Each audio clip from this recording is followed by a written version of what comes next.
Welcome to pen drive study. இன்றைக்கி நம்ம வரப்போகிற டிஎன்பிஎஸ்சி எக்ஸாம்ஸ்க்கு யூஸ்ஃபுல்லாக இருக்கிற மாதிரி மென்டல் எபிலிட்டி அண்ட் ரீசனிங் பற்றி தான் பேச போகிறோம்.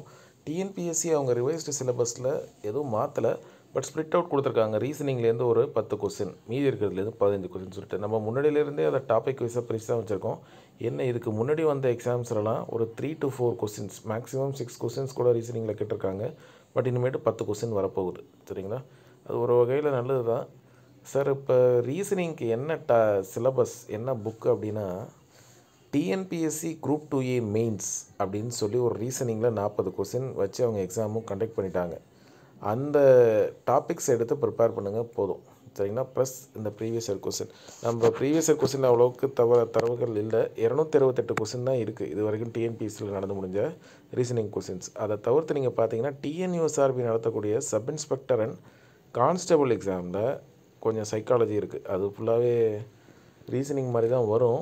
அதுவும் நீங்கள் பார்த்துக்கோங்க. சரிங்களா? ப்ளஸ் எப்பவும் போல் aptitude and mental ability updated up to lawyer prosecutor exam வரைக்கும் நாங்கள் அப்டேட் பண்ணிட்டேன். Topic wise where to study இருக்குது, அதை படிச்சுட்டு இதை பாருங்கள் போதும். இன்னும் அவங்க அதே சர்க்கிளில் தான் சுற்றுறாங்க. ஒரு 8 to 10 மாடல் இருக்குது எல்லாத்துலேயும். அதில் தான் அவங்க சுற்றுறாங்க. என்ன நம்பர் சேஞ்ச் நடக்குது, கொஞ்சம் கிரிட்டிக்கலாக ஆக்குறாங்க. பட் நீங்கள் ப்ராக்டிஸ் பண்ணியிருந்தீங்கன்னா okay. Again group 2 or group 4 prepare பண்ணுறீங்கன்னா கண்டிப்பாக லாங்குவேஜ் பேப்பர் உங்களுக்கு கண்டிப்பாக வேணும்.